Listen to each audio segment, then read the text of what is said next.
The first notes came out soft and gentle, like someone speaking in a quiet room. Tommy's fingers moved across the keys with a lightness that seemed impossible for a 12-year-old boy. The melody of Beethoven's second movement began to unfold, each note connected to the next like a story being told one word at a time. Victor's smirk started to fade. He uncrossed his arms. The music wasn't just correct.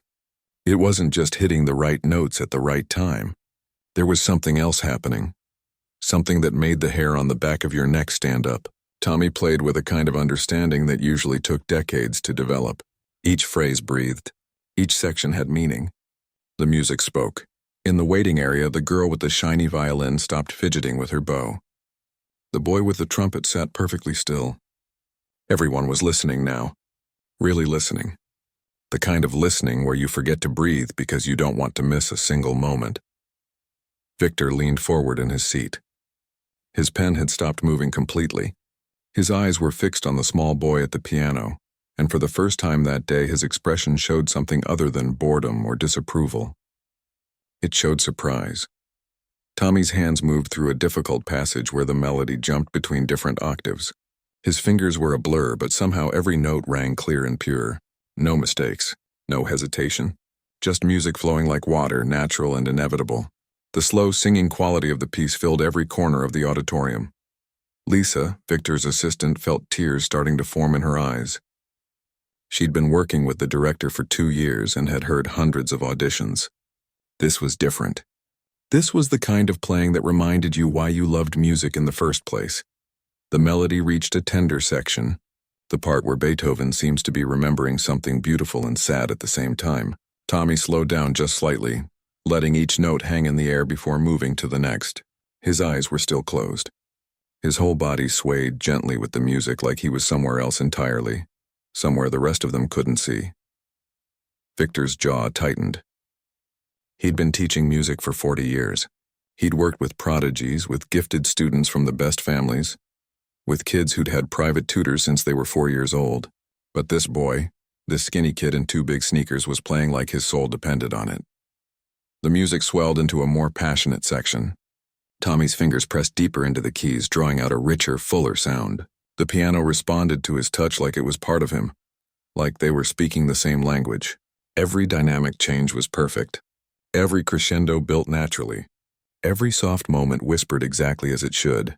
Other musicians had started gathering near the doors, drawn by the sound. Word was spreading through the building. Someone in there was really playing, not just playing well, playing like it mattered. Victor sat completely still now, his earlier confidence gone. His face had changed.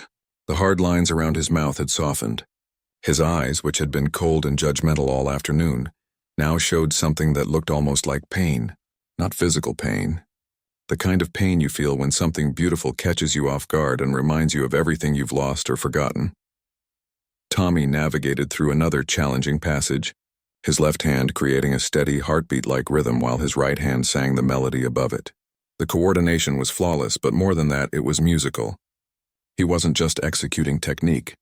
He was telling a story, and everyone listening could feel it, even if they couldn't put words to what the story was. The piece moved into its final section, where the melody returns but softer, more resigned, like saying goodbye to something precious. Tommy's touch became even lighter. The notes floated up from the piano like smoke, barely there but impossible to ignore.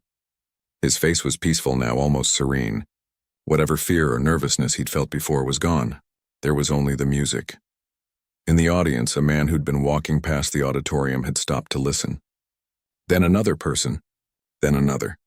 A small crowd was forming at the back, people who had nothing to do with the auditions but couldn't walk away from what they were hearing. Victor's hands were gripping the armrests of his chair.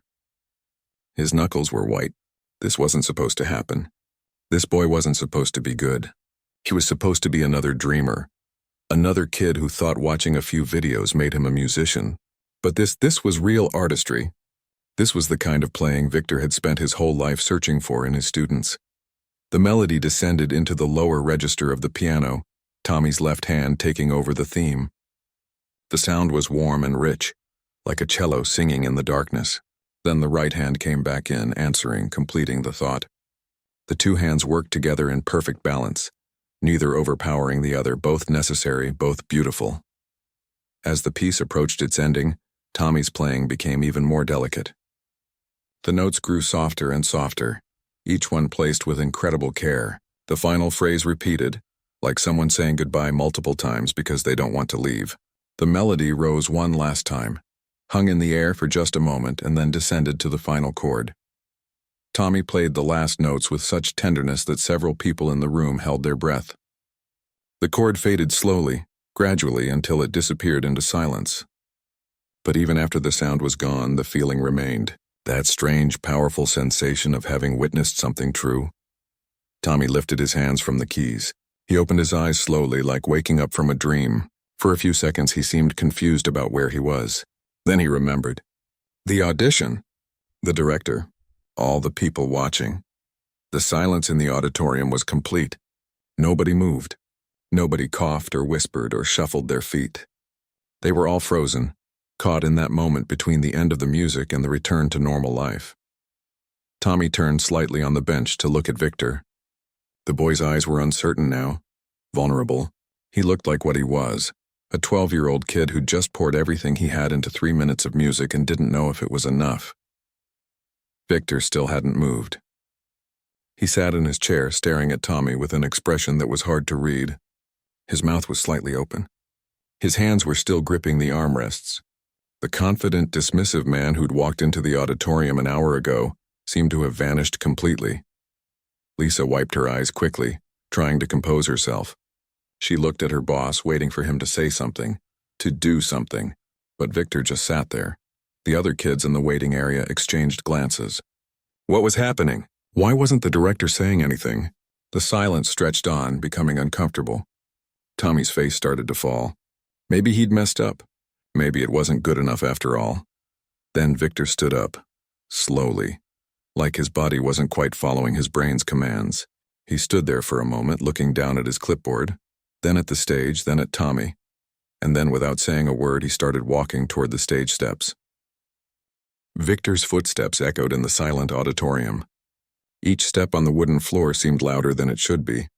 Tommy watched him approach, his heart pounding so hard he thought everyone could hear it. The director's face was unreadable. Tommy couldn't tell if he was angry or disappointed or something else entirely. The stage steps creaked as Victor climbed them. He walked slowly across the stage toward the piano, his eyes never leaving Tommy's face. The boy sat frozen on the bench, unsure whether to stand up or stay sitting, unsure of anything except that something big was about to happen. When Victor reached the piano, he stopped. He stood there for a long moment, just looking at Tommy. Then, to everyone's absolute shock, the director's knees began to bend. Slowly, carefully, this tall, proud man who'd spent 40 years commanding respect lowered himself down until he was kneeling on the stage floor beside the piano bench. Gasps rippled through the auditorium. Lisa's clipboard clattered to the floor. The other kids stared with wide eyes. Nobody could believe what they were seeing. Viktor Sokolov, the man who made professional musicians nervous, was kneeling before a 12-year-old boy. "Forgive me," Viktor said. His voice was thick, heavy with emotion. The usual sharpness was gone.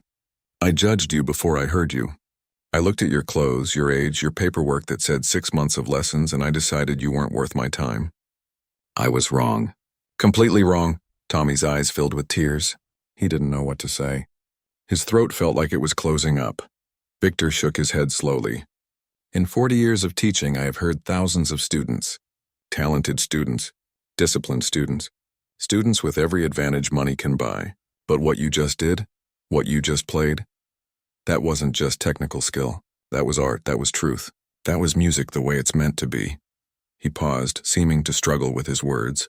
"Tell me, please, how is this possible? 6 months of formal lessons and you play like this?" Tommy wiped his eyes with the back of his hand. His voice came out shaky and small. "I've only had real lessons for 6 months, sir. But I've been teaching myself for 3 years before that." 3 years, Viktor repeated, still kneeling. "Teaching yourself how?" "Videos, mostly," Tommy said. "On my phone, at the library, anywhere I could find them. And I'd practice on the keyboard here at the community center, the old electric one in the back room. Mr. Johnson, the security guard, he'd let me stay after hours. Sometimes I'd practice for 5-6 hours after school. Victor's expression shifted to something like pain. 5 or 6 hours. On an electric keyboard. Teaching yourself. I couldn't afford real lessons before, Tommy continued, the words spilling out now. My aunt works 2 jobs. We don't have much.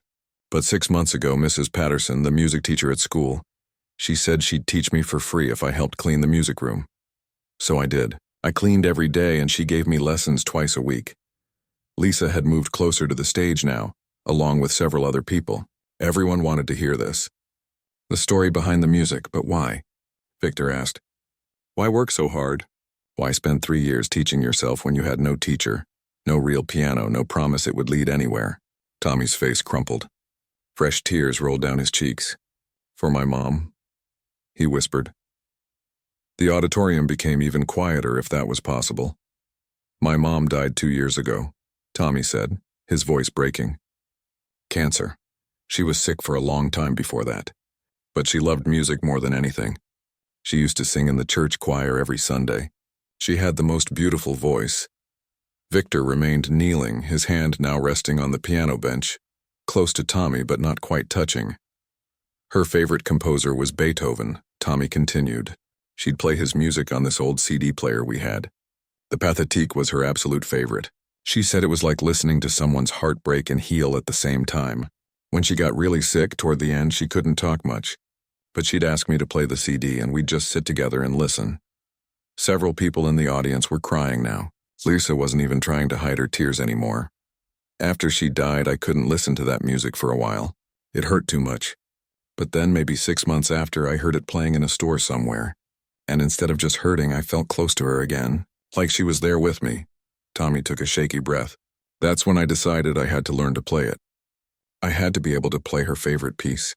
For her, Victor's eyes were glistening. This man who never showed weakness, who prided himself on being tough and demanding, had tears threatening to fall. I found a video tutorial online, Tommy went on, broke the piece down into tiny sections. I'd watch the same 30 seconds maybe 100 times until my fingers could do it. Then the next 30 seconds. Then the next. It took me a whole year just to get through the second movement. And it didn't sound good at first. It was terrible, actually. But I kept going. The keyboard at the community center only had touch sensitivity on half the keys. Some of the keys stuck, but it was free and Mr. Johnson was kind. He's the security guard here. He lost his wife a few years back. I think he understood. He'd bring me hot chocolate sometimes when it got late. Never rushed me out. Victor finally spoke again. And you practiced 5-6 hours a day? Tommy nodded. Sometimes more on weekends. My aunt thought I was crazy. She'd tell me to go play outside, make friends, be a normal kid. But this was what I needed to do. Every time I played, I felt like I was talking to my mom, like she could hear me wherever she was. She always used to say that music was prayer without words, Tommy added quietly, that when you play from your heart, it goes straight up to heaven. So that's what I try to do. I play for her. Every single time. Victor's jaw clenched. He looked down at the stage floor for a moment, composing himself. When he looked back up at Tommy, his face had completely transformed. All the hardness was gone. In its place was something raw and honest. Your mother was right, Victor said softly. Music is prayer. And what you played today, that was the most honest prayer I've heard in years. He reached out and gently placed his hand on Tommy's shoulder. You don't need my orchestra. My orchestra needs you. Do you understand what I'm saying? You have a gift. Not just talent, a gift. The kind that comes along maybe once in a generation. Tommy stared at him, not quite believing what he was hearing. Victor stood up slowly, his knees protesting a bit. He turned to face the auditorium, his hand still on Tommy's shoulder. Everyone here needs to understand something, he said loudly, his voice carrying to every corner of the room. This is what music is about. Not perfection, not prestigious schools or expensive instruments or famous teachers. It's about this. It's about love. It's about playing like your life depends on it, because in the truest sense, it does. The auditorium remained silent for a moment after Victor's declaration. Then slowly someone started clapping. It was Mr. Johnson, the security guard standing in the back doorway. He must have heard the music and come to see. His weathered face was wet with tears and he clapped steadily, proudly like a father watching his son. Others joined in. Lisa clapped. The other kids waiting to audition clapped. The people who'd wandered in from the hallway clapped. Soon the entire room thundered with applause. Tommy sat at the piano bench, overwhelmed, trying to process everything that was happening. Victor held up his hand for quiet. The applause died down. Tommy will not just be joining the youth orchestra, he announced.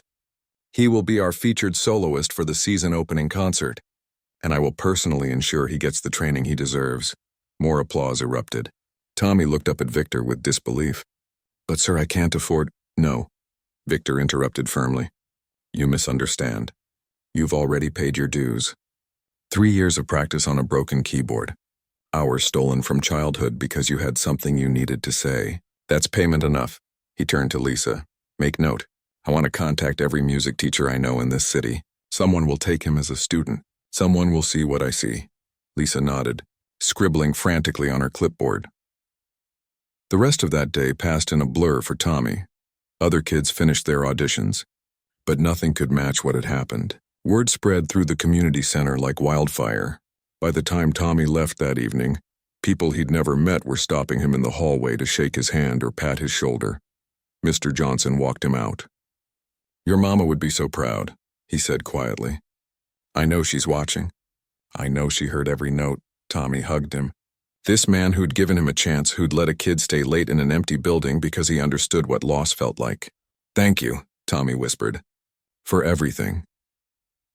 3 days later, Tommy's Aunt Rosie got a phone call at the diner where she worked the morning shift. It was a woman named Mrs. Chen, one of the most respected piano teachers in the city. She'd heard about Tommy from Victor. She wanted to take him on as a student free of charge. Rosie almost dropped the coffee pot she was holding. Free, but I don't understand. Why would you— Because Victor Sokolov doesn't ask favors, Mrs. Chen explained. In 20 years of knowing him, he's never once called to recommend a student to me. Not once. He said this boy is special. He said he's the kind of student teachers wait their whole careers to find. I need to hear him for myself.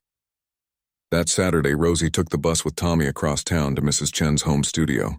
It was in a nice neighborhood, the kind where the houses all had front porches and flower gardens. Tommy felt out of place in his old jacket, but Rosie squeezed his hand.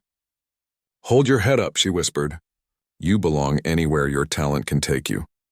Mrs. Chen was a small woman in her 60s with kind eyes and silver hair pulled back in a bun. Her studio was filled with light from big windows, and in the corner sat a beautiful grand piano that made Tommy's breath catch. So you're the boy who made Victor cry, she said with a slight smile. Tommy's eyes widened. He cried? Lisa told me. After everyone left, after the auditions were done, she found him sitting alone in that auditorium. He was crying. She said in 2 years of working for him, she'd never seen him show that kind of emotion. Mrs. Chen gestured to the piano. Play for me. Play what you played for him. Tommy sat at her piano. His fingers trembled as he placed them on the keys. This instrument was even more beautiful than the one at the audition. Each key responded to the slightest touch. He took a breath and began the Pathétique's second movement again. As he played, Mrs. Chen stood perfectly still, her eyes closed, listening with her whole body. When he finished, she was quiet for a long moment. Then she opened her eyes and nodded slowly. Victor was right. You have something rare. She walked over and sat on the bench beside him. But you also have gaps in your foundation. You've taught yourself remarkably well, but there are things you don't know yet. Technical things that will help you go even further. Are you willing to work hard? Harder than you've ever worked? Yes, ma'am, Tommy said without hesitation. Good. We'll meet 3 times a week. Tuesday, Thursday, and Saturday mornings. And I expect you to practice at least 2 hours every day between lessons. She paused. But there's one problem. You need a real piano at home. That keyboard at the community center won't be enough anymore. Tommy's face fell. He and Rosie barely had enough for rent and food. A piano was impossible. Mrs. Chen saw his expression. I have a student, grew up, went to college, doesn't play much anymore. Her family is looking to sell her old upright piano. Let me make some calls. 2 weeks later, a piano arrived at Tommy's small apartment. It wasn't fancy and it needed tuning, but it was real. It was his. Rosie cried when the delivery men set it against the living room wall. Their tiny apartment had never held anything so beautiful. Tommy ran his fingers over the keys that first night, barely believing it was real. He thought about his mom, about how she'd never gotten to see him really play. He wished more than anything she could be here for this. News of the audition continued to spread. A local newspaper ran a story. Boy's piano performance brings renowned conductor to his knees. The article talked about Tommy's self-teaching, his dedication, his story. Suddenly, people in the neighborhood who'd never paid attention to him before knew his name. The youth orchestra rehearsals started the next month. Walking into that first practice, Tommy felt the same nervousness he'd felt at the audition. But this time, Victor greeted him warmly. "Tommy, come. Let me introduce you to your fellow musicians." The other orchestra members were curious but welcoming. They'd all heard the story. Some of them came from wealthy families with every advantage. But they treated Tommy with respect. Music had a way of making those other differences matter less. Victor worked with Tommy personally on the solo piece he'd perform at the opening concert. They'd spend an extra hour after each rehearsal, just the two of them going through passages measure by measure. Victor was demanding, yes, but also encouraging in a way Tommy had never expected. "Hear this phrase," Victor would say, demonstrating on the piano. "You're playing the notes correctly, but listen to the space between them. The silence is part of the music too, like breathing, like speaking. You must let the piano breathe." Tommy absorbed everything like a sponge. Each lesson with Mrs. Chen filled in gaps in his technique. Each rehearsal with Victor deepened his musical understanding. Each practice session at his own piano felt like a conversation with his mother, telling her about his day, sharing his progress. 6 weeks before the concert, Victor made another announcement. "I've submitted Tommy's audition recording to the State Youth Arts Competition. He's been selected as a finalist." Tommy couldn't believe how much his life had changed in just a few months. From a kid practicing alone on a broken keyboard, to a competition finalist and featured soloist. Sometimes he had to pinch himself to make sure it was real, but the biggest moment was still coming. The night of the season opening concert arrived faster than Tommy expected. The city's main concert hall was a grand old building with velvet seats and crystal chandeliers. Tommy had never been inside before. Just standing backstage hearing the crowd fill the auditorium made his hands shake. He wore a new suit. Mrs. Chen had insisted on buying it for him, saying a performer needed to look the part. It fit perfectly, and when Tommy looked in the mirror, he barely recognized himself. He looked older, more confident, even though inside he was terrified, nervous. Victor appeared beside him, already in his conductor's tails. "Yes, sir," Tommy admitted. There was no point lying. His hands were trembling. Victor smiled, and it was a real smile, warm and genuine. "Good. If you weren't nervous, I'd be worried. Nerves mean you care. They mean it matters." He placed a hand on Tommy's shoulder. "But remember why you play. Not for these people out there, though they'll love you. Not for me, though I'm proud of you. You play for her, for your mother, the way you always have." Tommy nodded, feeling tears threaten. He blinked them back. "And Tommy," Victor added quietly, "she's here tonight. I believe she wouldn't miss this for anything." Before Tommy could respond, the stage manager called for places. It was time. The orchestra filed onto the stage first to warm applause. Then Victor walked out and the applause grew louder. He bowed to the audience, turned to the orchestra, and raised his baton. They started with an overture, something bright and energetic to warm up the crowd. Tommy watched from the wings, his heart pounding. After the overture, Victor set down his baton and walked to the microphone at the front of the stage. The audience quieted. "Before we continue," Victor said, his accented voice carrying through the hall, "I want to tell you a story. 3 months ago, I walked into an audition believing I knew everything about music and musicians. I had been teaching for 40 years. I had worked with the best orchestras in the world. I thought nothing could surprise me anymore." Tommy could see the audience leaning forward, interested. "Then a 12-year-old boy sat at a piano," Victor continued, "and he reminded me why I fell in love with music in the first place. He reminded me that real artistry doesn't come from expensive schools or perfect circumstances. It comes from the heart. It comes from dedication. It comes from playing like your life depends on it." Victor paused, letting his words sink in. This boy taught himself piano for 3 years on a broken keyboard because he needed to play his late mother's favorite piece. He practiced alone for hours because music was his way of staying connected to the person he'd lost. And when he finally played for me, he played with such truth, such beauty, that I did something I've never done before. I knelt before him and apologized for doubting him. A murmur ran through the crowd. People shifted in their seats, fully engaged now. Tonight you'll hear him play that same piece, the one he learned for his mother. Beethoven's Pathétique Sonata, second movement.